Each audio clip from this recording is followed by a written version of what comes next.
Shalom, damai sejahtera buat kita semua. Pagi ini apakah Anda sudah membaca firman Tuhan? Bagi yang belum membaca firman Tuhan, mari kita bersama-sama membacanya. Namun kita awali dengan berdoa.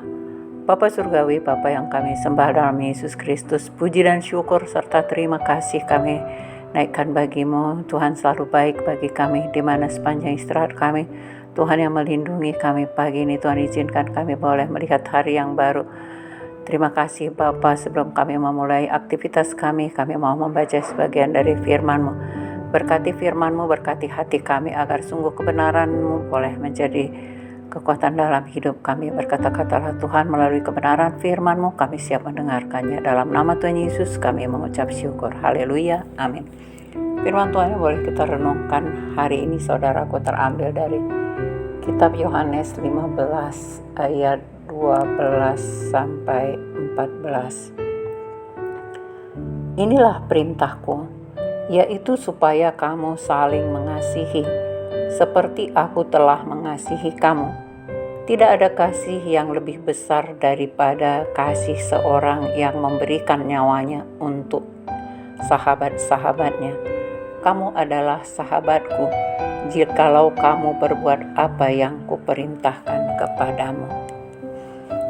Firman Tuhan hari ini yang boleh kita renungkan, saudaraku. Tuhan mengingatkan Tuhan Yesus sendiri yang berkata hari ini melalui kitab Yohanes bahwa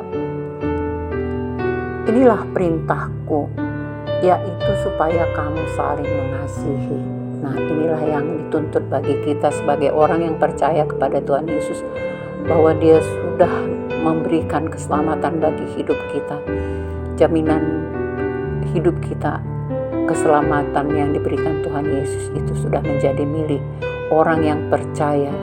Oleh karena itu saudaraku, perintah Tuhan hari ini kepada kita ialah supaya kita saling mengasihi, seperti aku telah mengasihi kamu. Nah, jadi Tuhan terlebih dahulu mengasihi kita. Ketika kita datang kepadanya, kita percaya bahwa Tuhan Yesus itu adalah Tuhan dan Juru Selamat kita, maka kita diberikan keselamatan, ya, jaminan keselamatan untuk hidup yang kekal Tuhan janjikan bagi kehidupan kita.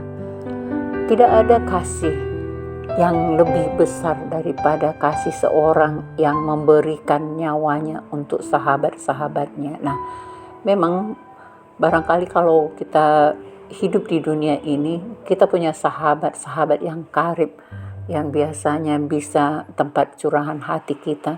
Nah, kalau ada kesusahan ataupun kehidupan sahabat kita itu tidak baik-baik, nah tentu kita akan ikut empati, saudaraku. Demikian Tuhan Yesus mengatakan bahwa kita adalah sahabatnya. Tentu Dia sangat empati kepada kita, bahwa Dia tahu bahwa kita itu hidup di dalam dunia yang kegelapan ini.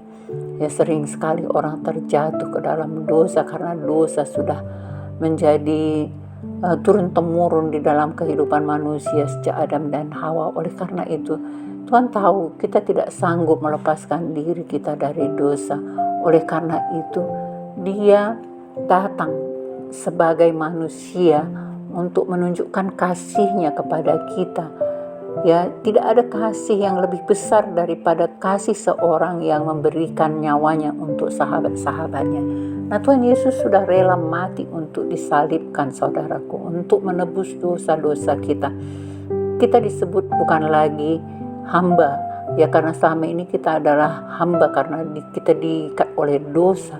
Tetapi ketika kita mau menjadi murid-murid Tuhan Yesus, kita mau percaya kepada Tuhan Yesus bahwa Tuhan Yesus Juru Selamat kita yang hidup, Dia mengatakan kita bukan lagi yang menjadi hamba, tetapi kita menjadi sahabatnya.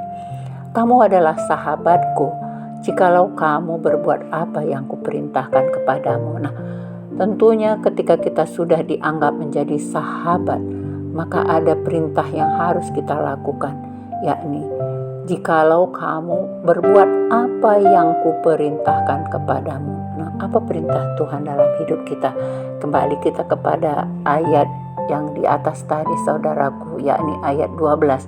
Inilah perintahku, yaitu supaya kamu saling mengasihi. Nah itu dia, jadi bagaimana kita bisa melakukan kasih tadi. Ketika kita sudah menerima kasih, tentunya kita juga bisa melakukan kasih kepada orang lain. Jadi Tuhan terlebih dahulu mengasihi kita, Dia menyelamatkan kita. Oleh karena itu sekarang kita dituntut untuk membagikan kasih yang sudah kita miliki kepada orang lain. Bagaimana caranya, saudaraku? Tentunya memperkenalkan Yesus kepada orang lain, supaya orang lain juga bisa mengenal Tuhan Yesus, sehingga dia mau datang kepada Tuhan Yesus dan percaya kepada Tuhan Yesus, sehingga dia juga orang atau saudara-saudara kita tadi, sahabat-sahabat kita tadi juga boleh diselamatkan, karena dia juga sudah menjadi sahabat Tuhan Yesus. Nah, karena memang bagaimana pengorbanan Tuhan Yesus, kita tahu Dia rela berkorban jiwa dan raganya, saudaraku, rela disalibkan untuk menyelamatkan kita. Darahnya yang tercurah di Golgota itu untuk menebus dosa-dosa manusia. Bagi yang percaya akan diselamatkan. Oleh karena itu tugas kita hanya yang satu, yakni kamu adalah sahabatku jikalau kamu berbuat apa yang kuperintahkan kepadamu. Jadi perintah Tuhan itu harus kita lakukan dalam kehidupan kita.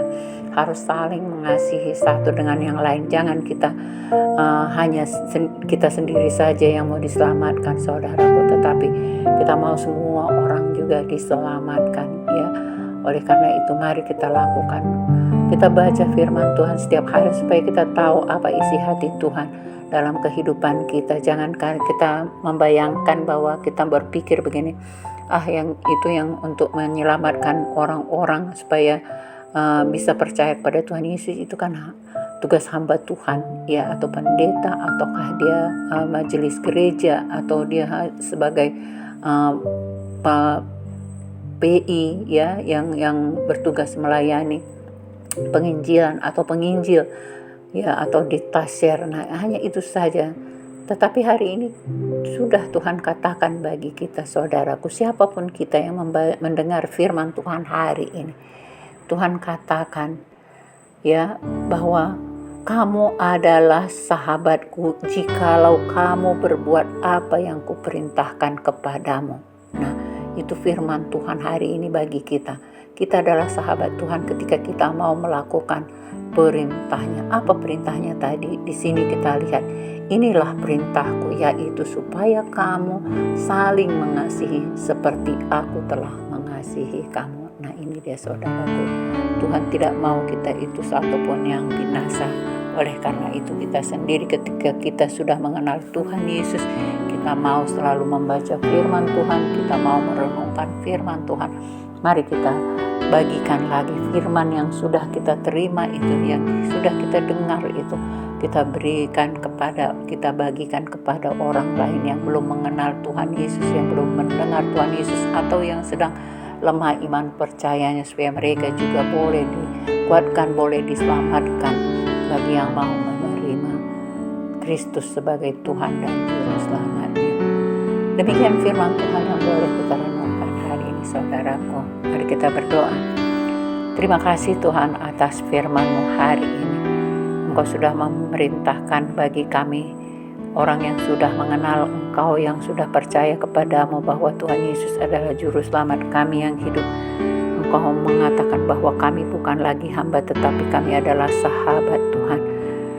Jikalau kami sahabat, supaya kami boleh juga berbagi kepada orang lain, saling mengasihi, karena apabila kami sudah menjadi sahabat, ketika kami mau melakukan perintah-Mu, perintah itu ialah untuk kami boleh saling mengasihi seperti Tuhan sudah mengasihi kami. Terima kasih Bapa atas firman-Mu. Ajari dan pimpin kami supaya kami jangan menjadi orang yang egois, tetapi biarlah kami boleh berbagi kasih senantiasa kepada saudara-saudara kami, sahabat-sahabat kami, supaya semuanya boleh mengenal Yesus sebagai Tuhan dan Juru Selamat yang hidup. Terima kasih Bapa, kami naikkan syukur bagi-Mu, hormat kemuliaan hanya untuk-Mu. Terpujilah nama-Mu. Dalam nama Tuhan Yesus kami berdoa. Haleluya, amin.